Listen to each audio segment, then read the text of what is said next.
Everybody went off work and thought it was all going to be wonderful to sit at home all day, and suddenly soon realised actually that's not the best place for a lot of people. They need that interaction, that communication, that connection. So I think it got worse straight after that, and businesses have started now to realise that. We get employees who want to come and have a chat with us so that they can talk through what's going on in their lives, and they just want to get it out, and then it's good, they can move on. And then we get other people who are really struggling at work or really struggling at home and just don't know where to turn, don't know what to do. The key aspects every manager, every leader, every business owner should have is a level of empathy. Throwing it down at them, you've got to do better type thing, just it doesn't work for some people. Welcome to the Business Sense podcast. I'm Gary Crosby. This is the podcast where we make sense of the business journey by talking to owners about what they've learned along the way. Let's jump into today's episode. Graham, thanks for joining me today. Well, thank you for having me, Gary. This is going to be a great conversation for the Business Sense podcast because it's on a very topical subject around mental health in the workplace and everything that you do in that regard.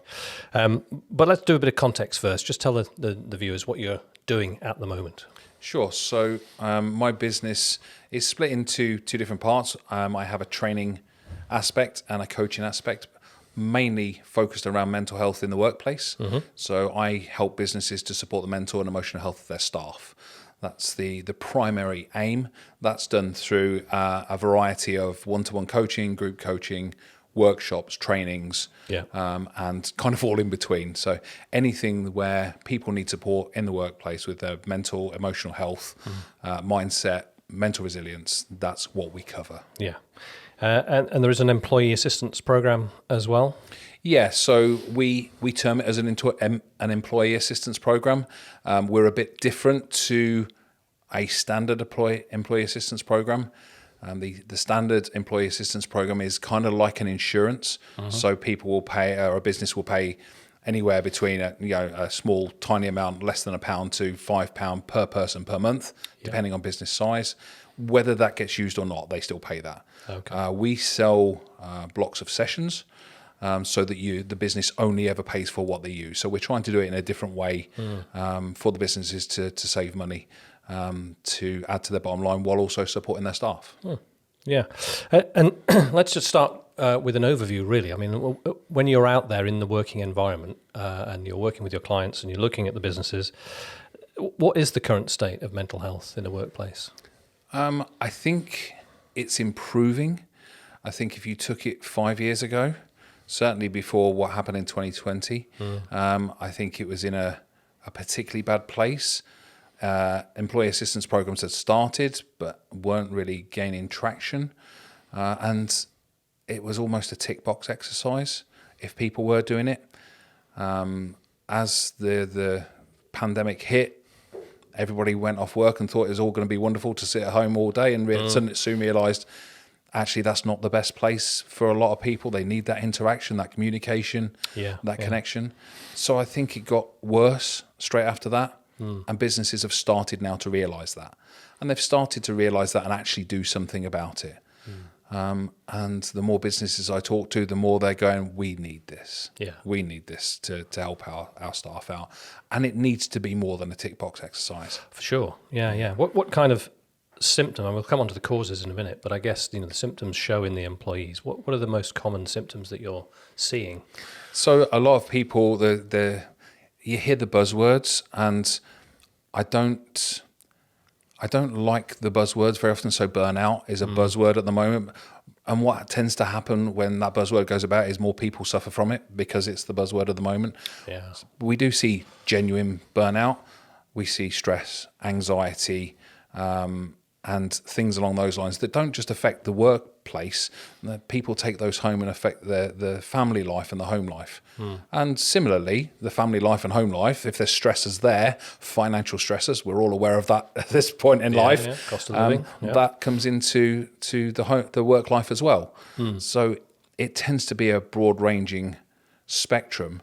But the one thing we're keen to point out to everybody is that things like anxiety or stress or depression or burnout, they are not the main issue.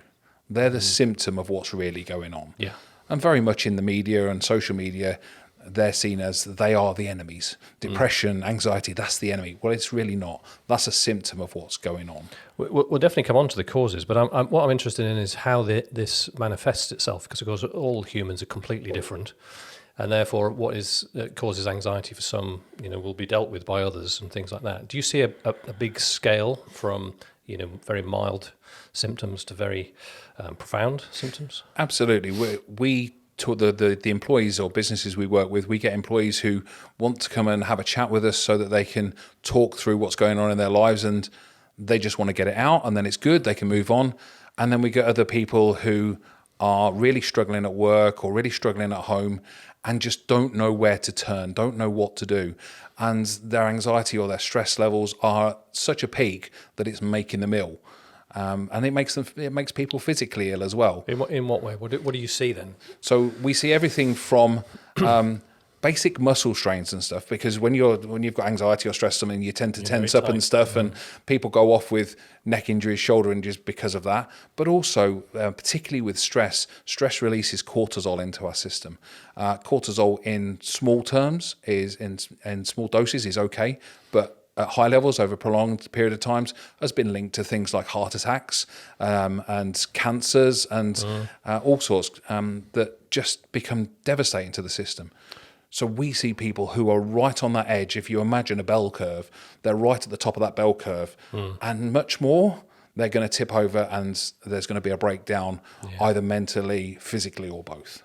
And I guess, a lot of these things can lead to insomnia, which in and of itself is a very profoundly disturbing thing to suffer from. And as your sleep levels drop, then your performance becomes worse and worse, and everything else becomes amplified. Absolutely. Sleep is one of the key drivers of good mental health. It really is. If you're getting a good night's sleep and a good solid night's sleep night after night, then your mental health is going to improve because of it. But you're absolutely right. It's that vicious circle of when you start to suffer with mental health and then you start to sleep less, you suffer more with mental health, and it just spirals down. So one of our key things is helping people to know what to do just before bedtime, to know about a pattern to run just before bedtime so that they can let go of all the stresses of the day, so that they can relax down and get a proper night's sleep. So those are the symptoms, and they manifest themselves as physical illness and all of those other things that we've talked about.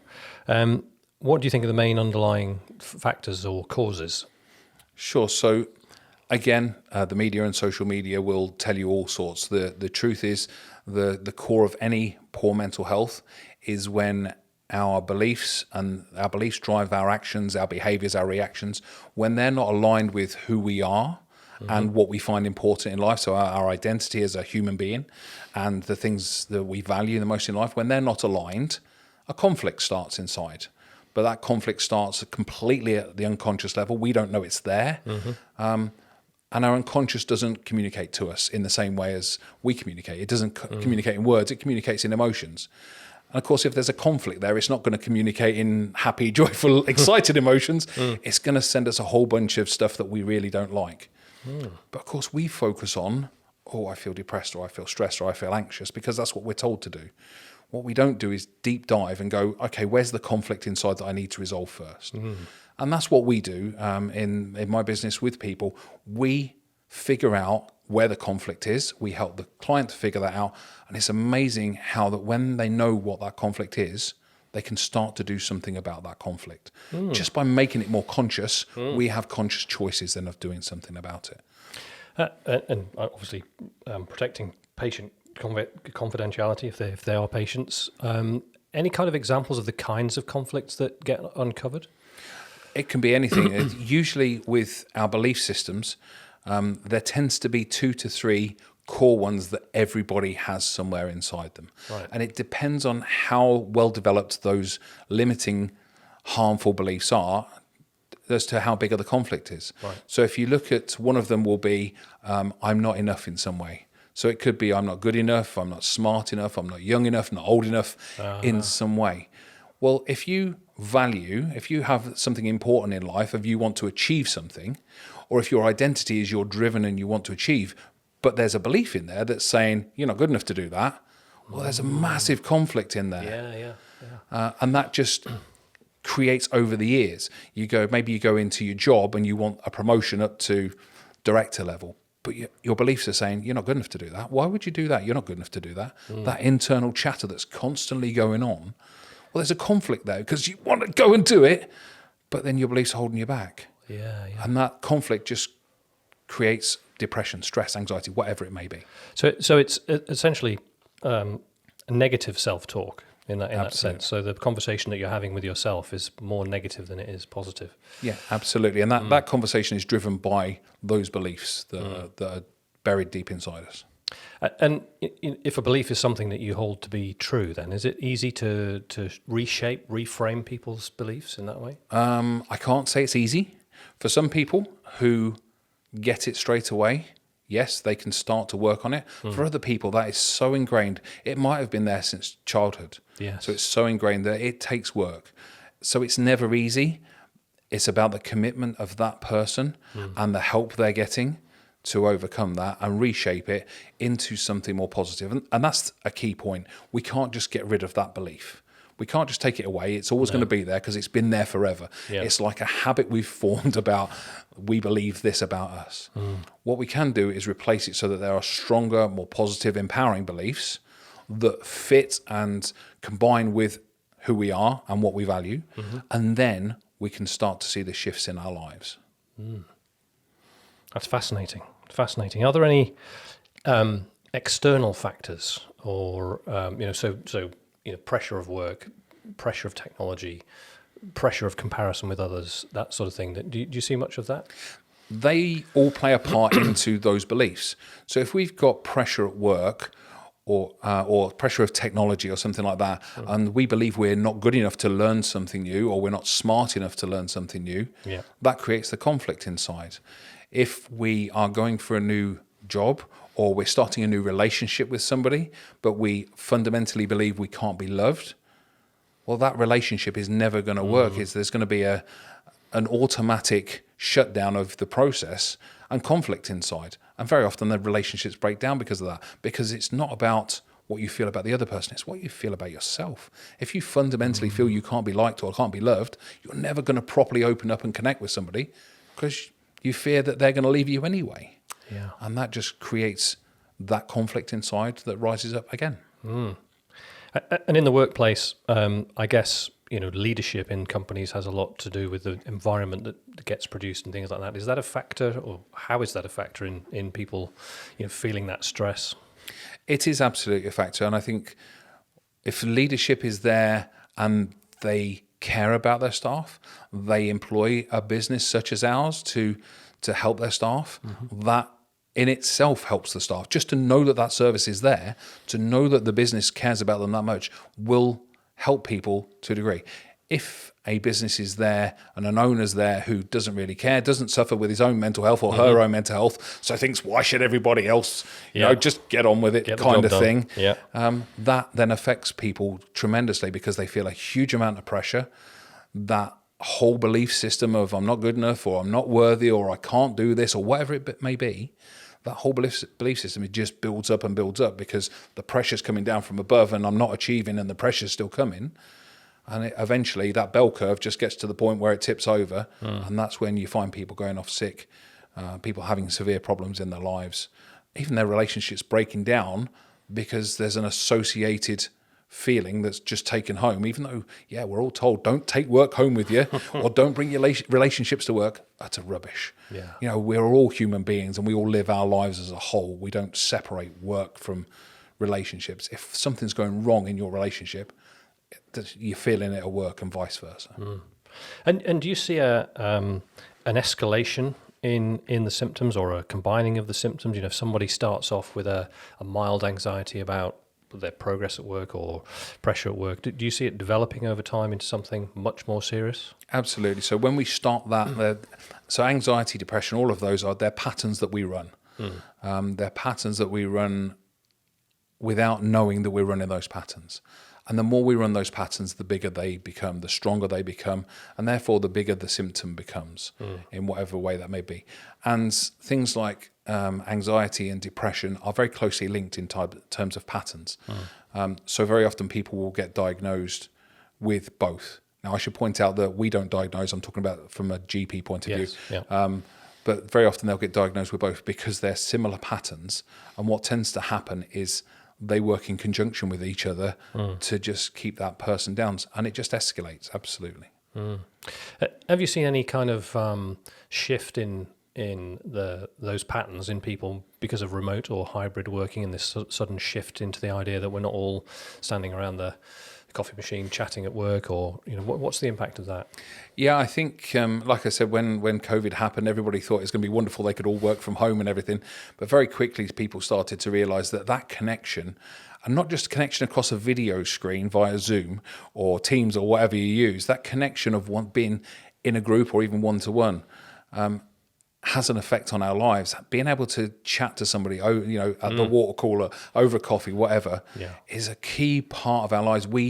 It's one of our emotional needs, human emotional needs, that we need that connection with other people. So the disconnect is huge. And I think I saw a report, a study done in 2022 that was saying about 30 to 35% of people who thought remote working was going to be the be all and end all actually are now suffering with some sort of stress, anxiety, or something like that. And we kind of should have seen it coming, because those who remote work before COVID suffered. Tradespeople who are out in a van on their own all day tend to have a higher rate of anxiety and depression because they're on their own all day.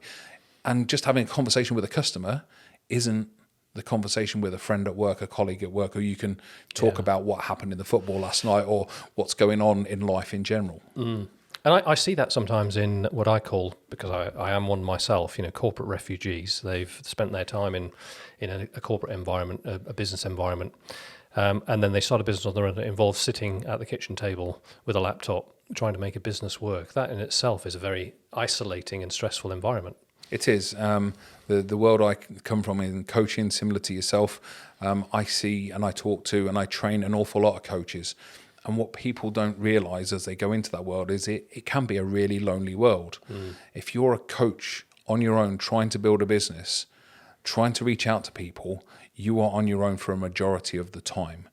There's not always the support system there. Now, part of what I do is I try to add a support system there for coaches to build their business. But very often there's not a support system there. It's, okay, you've had your training, what are you going to do next kind of thing. Off you go. And it doesn't matter which area of starting your own business you go into, it can be a lonely old place. And that can cause its own problems. So I want to explore the framework that you use when you're helping people in this thing. But just before we do that, thinking about the impact on a business in terms of productivity. What are you seeing there in terms of employee sickness, employee retention, turnover, that sort of stuff? What's the impact? The impact, I'll look at it from a different way. The impact of supporting your staff is a huge win for both the staff and the business. So in 2021, a HR business did a study of over 3,000 businesses. And the impact is just incredible. For a business of up to 500 people, for every £1 spent on mental health support, £8 is the return on investment. Well, you tell me anywhere else in the world you can go to get 800% return on investment. That's incredible. Over 500, it goes up to a tenner. Over 1,000, it goes up to £13 for £1 spent. I mean, if you want to talk about return on investment, you're best putting your money into that than you are stocks and shares, I think. And that is improvements in productivity, in efficiencies, reduced absenteeism, reduced turnover, staff turnover, just better general morale in the workplace. All of those contribute to that return on investment. So an employer contacts you and asks you to come in and take a look at the business. What's your approach? So we want to understand the profile of the business from a mental health perspective. We're currently having a tool developed that will absolutely do that, and will produce a report telling us what the mental health profile of the business. We will then look at the biggest aspects, the biggest areas of concern, and we can provide therefore training or workshops or one-to-one coaching or group coaching, whatever it may be. We will completely tailor our approach to that business. And do you start with the business before you start with the employees? Because actually, if you're talking about creating a good environment, training managers to understand, what they're seeing in their employees. Is that the place to start before you start dealing with the individuals who've got the symptoms? Yeah, absolutely. Any sort of change comes from the top down, no matter which area of change you're looking for. So making sure that the business owner, the leaders, the managers in the business understand how to manage, lead and coach effectively, but also understand the drivers of their staff, the fears of their staff, and how to recognize those things. We have a process that we teach people how to understand what's really going on, not just the surface stuff, because everybody can tell you a story about what's going on in their lives, but how to dig past that and how to really understand, probably before that person does, what's really going on. And when we teach people that, it's mind-blowing to them. They just... I can sit with somebody 15 to 20 minutes, I'll understand what's going on. Yeah. Half an hour, I'll understand the root cause of what's going on, and then I can work from there. You teach a leader and a manager even part of that, and they start to understand how that person works, then you've got a game changer for that business and for that person. And how important is the culture in a business? Because I guess you take all the change comes from the top down, which I do agree with, but the culture, whether it's just been allowed to develop on its own or whether it's been designed by the business owners themselves, what's the important factor there? The important factor there is that poor cultures are generally driven by fear. If somebody says, I work in a toxic work culture, I'm listening for the word fear in there somewhere. The top down are leading by fear, or there's always fear maybe it's fear of a loss of a job, or fear of not being able to move forwards. And as human beings, we love progress. It might be fear of what their managers are going to say, or fear of loss of face, whatever it is. There's a fear in there somewhere, and that's where poor cultures start. Cultural change in a business is as a minimum an 18-month process. Yeah. And that starts with the top, making sure that they are feeding down the right messages, communicating with them with the teams correctly, and not driving fear downwards. Because fear driven downwards just snowballs. And is there a challenge for the employer around equity, if you like, or a fairness across the workforce? Because I guess, as you said before, there'll be some people, some bosses who are like, just get on with it, just do the job. I don't understand what's going on here. Is it important for a company to show a fair approach across the workforce? It is absolutely. The whole tarring somebody with the same brush as everybody else just doesn't work these days. I'm old enough to remember the just get on with it and do it culture of management, which was around when I was growing up. It's just not there these days. It can't be part of a business. Businesses have to realise that we are all individuals, and therefore we should all be treated as individuals. And the businesses that do that succeed at this sort of stuff. And they succeed at business as well. They succeed in the bottom lines. They succeed with their customers because their customers see a different approach.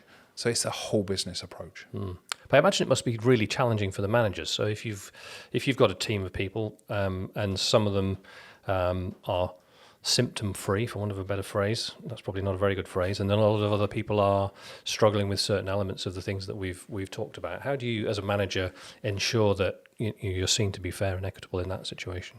I think one of the key aspects every manager, every leader, every business owner should have is a level of empathy. If you don't have that level of empathy for your staff, you're going to really struggle to connect with them.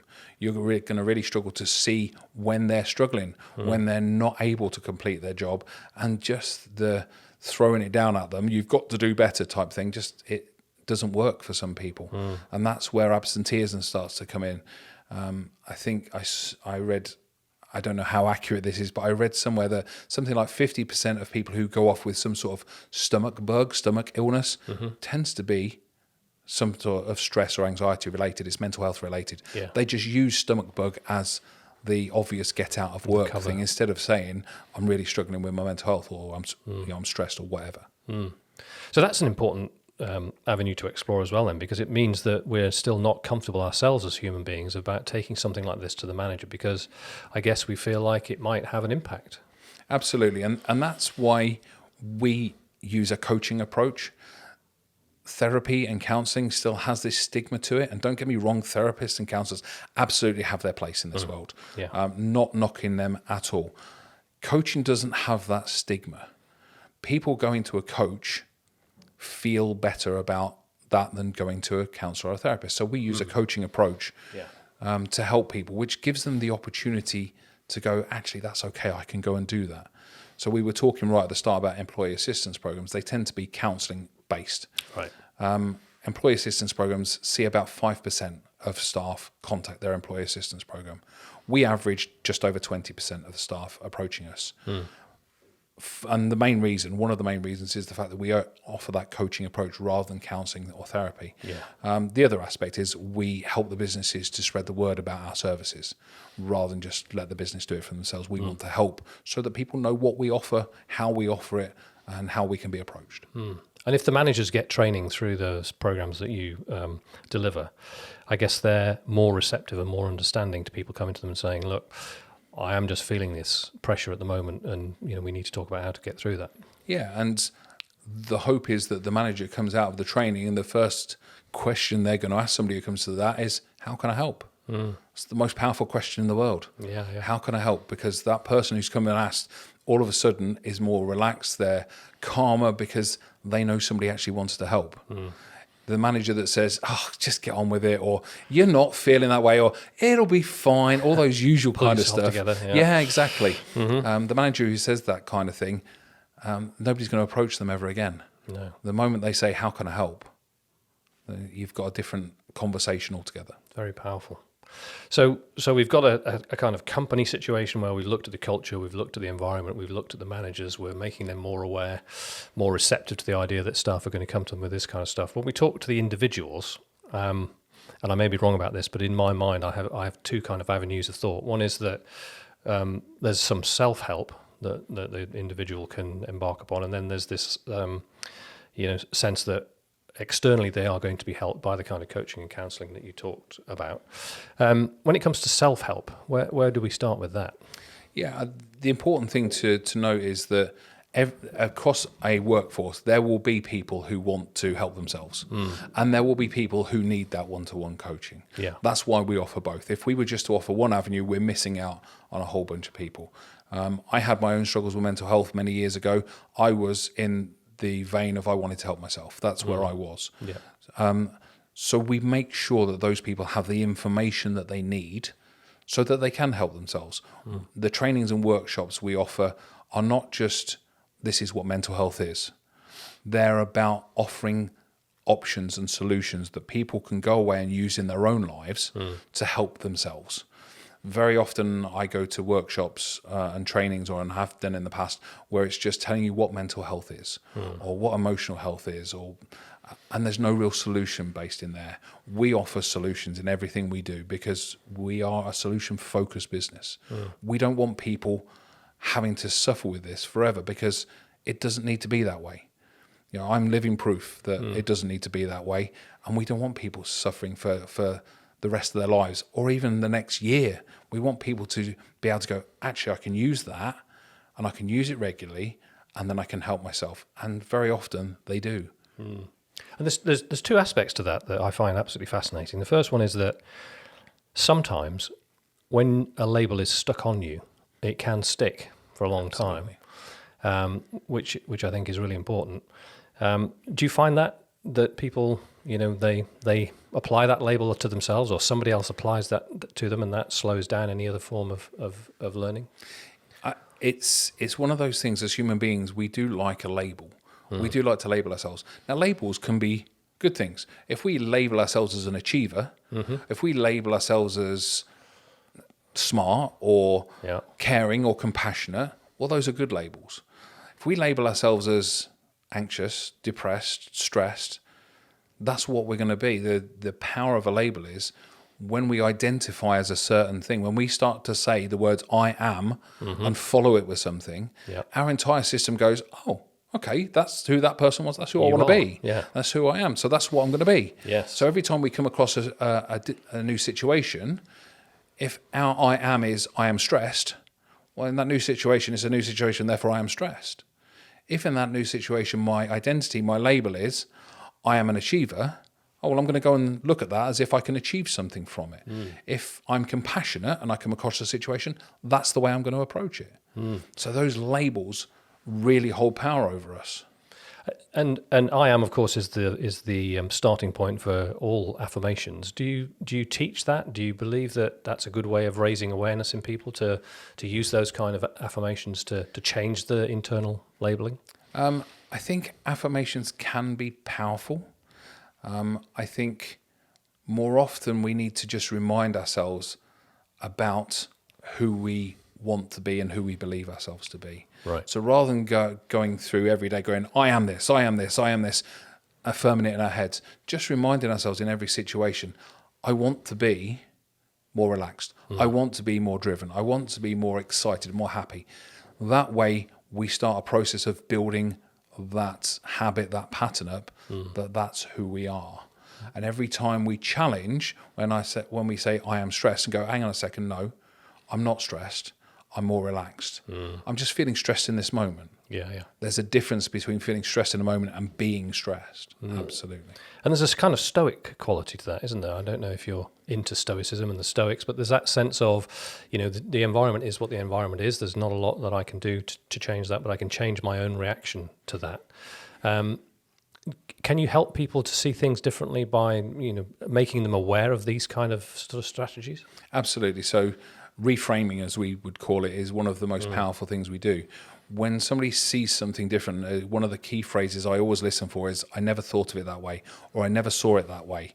That means I've opened somebody's mind up a little bit. Yeah. And the moment you start to see something slightly differently, it challenges everything you've been through. The moment you start to see something that you are good enough, or that you are worthy, or that you are deserving, where you thought you weren't before, it opens up the world to you, because you challenge those things that you held true before. The moment you've made that shift, even the slightest shift, 1 degree here and now, when looking out in a year's time or 5 years' time, 10 years' time, is a much wider chasm. Yeah. And therefore you've got so many more options. Yeah, I like that. I like the tiny shifts over time that make a big difference. Absolutely. One of the biggest shifts I get my clients to make is a one-word shift. So when people say I feel anxious, or I feel depressed, or I feel stressed, I ask them to change the word feel to think. And that changes the whole aspect of that sentence. If I say I feel stressed, but I then change it to I think stressed, well, if I think it, I can change what I'm thinking. If I'm feeling it, people have this association, you can't change what you're feeling. You can, but people have that association, you can't. But you can change your thoughts. So if I think stressed, well, think relaxed, or think something different. Yeah. That one little shift can make a massive shift in people's lives. That's very powerful. I don't want you to give your trade secrets away, but do you approach this kind of situation if you're in that program and you're coaching somebody who's come to you and saying, I'm suffering from high levels of stress and anxiety? Is there everyone's individual, I get that, but is there a framework that you use? So one of my core frameworks, and I'm happy to give it away because it will help people. So one of the first things I always get to do, we have a framework called the Palm Framework. I like to think of it as having your emotions in the palm of your hand. So if you hold your left hand up in front of you with the palm face towards you, and you imagine the word palm at the bottom of each of your fingers. I'm going to do that. Yeah. Go for it. Yeah. So you P at the bottom of your index finger, A, L, and M. So the P stands for our physical association to an emotion. So every emotion, we think emotions are up here, but every emotion has a physical association. So if I was to say to you, outside the door is somebody who's raging angry, you'd know what he was doing physically, I'm guessing. You'd know his shoulders would be up, his fists would be clenched, he'd probably clenched his teeth, that kind of thing. That's a physical association to anger. If somebody else was outside the door who was happy and joyful, you could probably imagine what they're doing physically. So that P is the physical association. The A of palm is our attention. What we pay attention to is what we focus on, and therefore what we become. From a very old book, where focus goes, energy flows. Right, yeah. So that paying attention to, if we're paying attention to the things that make us angry, using that metaphor again, then we're going to be angry. And usually that guy outside the door who's really, really angry is paying attention to stuff that's made him angry. He's probably creating a whole bunch of stuff that he thinks will make him angry as well. I'm paying attention to that. Yeah. So that's the A. The L is our language. And our language is so critical to us, not just what we say outwardly, but what we use in there.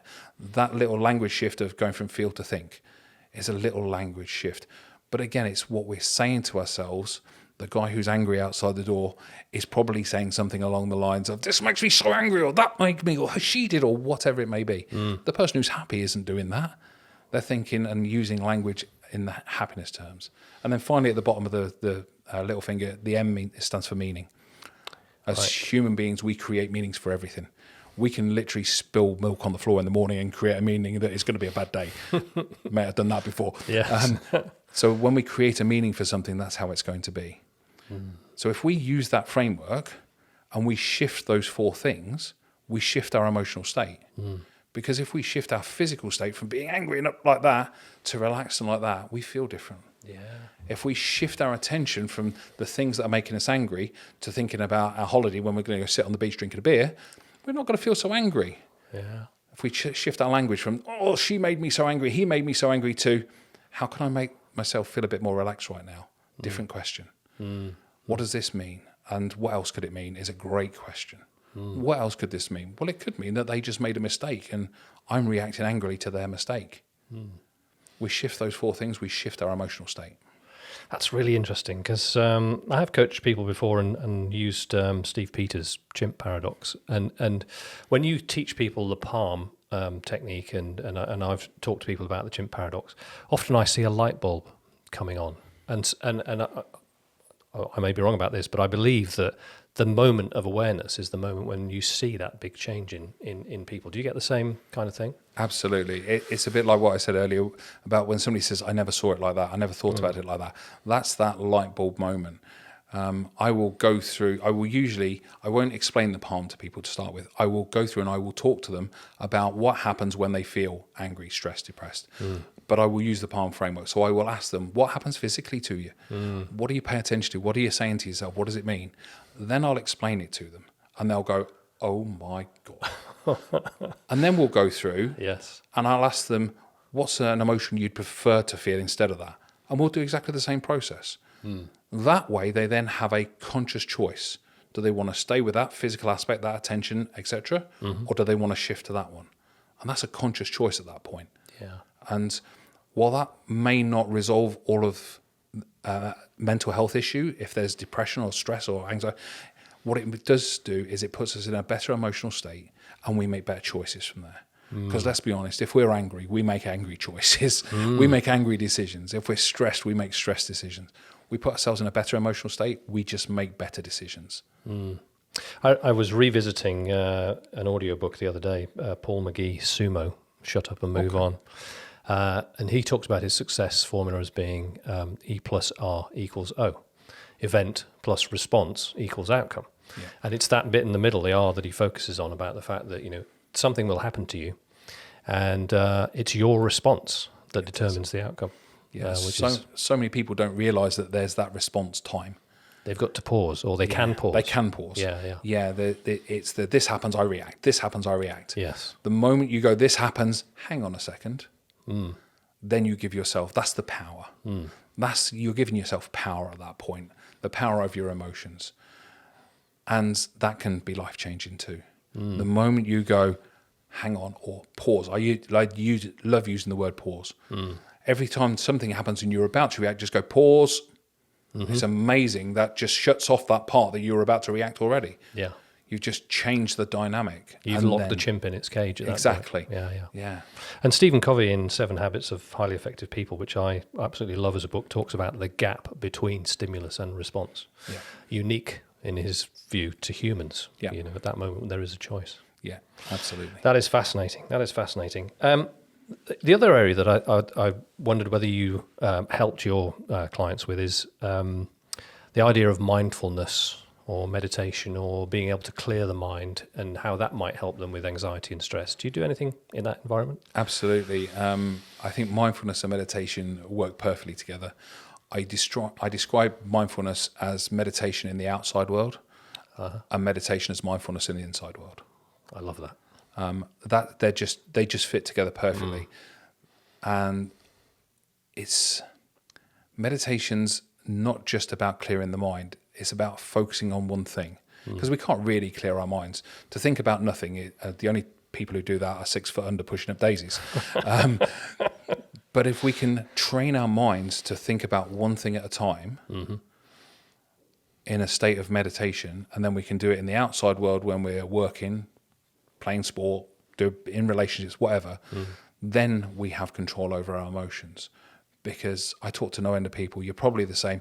Oh, I've got 100 things going on, or I've got 1,000 things going on, or I'm thinking about 1,000 things at the same time. Okay, so when we can train the mind to go, just one thing. It might be a sensation in the body. It might be a specific thought, or using an affirmation, as you talked about earlier. Yeah. Just that thing repeated time and time again just shuts everything else off from the brain. And just focus on that one thing. And the more you train yourself to do that, the better your life is. Because in those moments where that reaction is coming, you can focus on that pause and then focus on what you need to do in that moment. And we haven't talked about this, but I guess that technique in particular might be useful for people who are diagnosed with or suffering from ADHD, in the sense of being able to, if not clear the mind, then bring it into sharp focus. Do you deal with that at all in the workplace? We do, and that's one of the tools we use, absolutely. Yeah. People who suffer with that kind of area tend to describe themselves as having a bit of a scattered mind or not being able to focus. So using tools like mindfulness or meditation, preferably combined, to focus them for that short period of time. Yeah. And it might be you set a timer for 10 minutes or 15 minutes. I'm going to focus just on this for 10, 15 minutes, get that part of the work done. Then I can let my brain loose for a little while, and then I can focus again. Just little tiny snippets of Tiny time snippets, commitment. rather than trying to focus for an hour and your brain going, oh my God, you're better to go, I'll do 15 minutes, have 2 minutes of brain going, oh, bonkers, then going back to 15 minutes again. Yeah. You're going to be so much more productive, Yeah. so much more efficient, but also so much more focused and therefore calm. Yeah, I like that. We've covered a lot of ground here, Graham, but I want to take you back just to finish off with the employee assistance program. If people are recognizing themselves or their business or their environment in the things that you've said, and they think this could be helpful to them, what's the process for them to engage your services? Yeah, so they just need to search me out, whether they visit me on LinkedIn. I'm easily found on LinkedIn, find the website, and just get in touch. I will then have a conversation with them, and we'll discuss the best approach, the best way forward. As I said, everything we do is bespoke. There's no set way of doing things, because mental health is so widely spread. There's so many different aspects to it. We find that a bespoke approach is much better. I could come in and say, right, we're going to do this and this and this and this, and then 20% of your workforce aren't getting touched until this has happened right down the far end here. Yeah. We're better having that bespoke approach. Okay, so we need some training on anxiety and how to calm that. We need some training on how to not be as stressed or handle the stress better, and those kind of things, depending on how the business is working. I love it. So much value in there, Graham. People are going to be watching this and recognizing themselves and recognizing their partners and recognizing their work colleagues, and hopefully the framework that you've shared and some of the other advice is going to really land well with people. And I really appreciate you taking the time to come and talk to me on the Business Sense podcast. I certainly hope that they will. And if there's one message to get out there, that if you're suffering with your mental health, you're not alone. So many people think they're on their own dealing with this. You're really not. There's thousands, tens of thousands, millions of people all doing the same thing you are. Find somebody to support you through that. What a great way to finish. Thank you. Thank you, Gary, for your time. I appreciate it.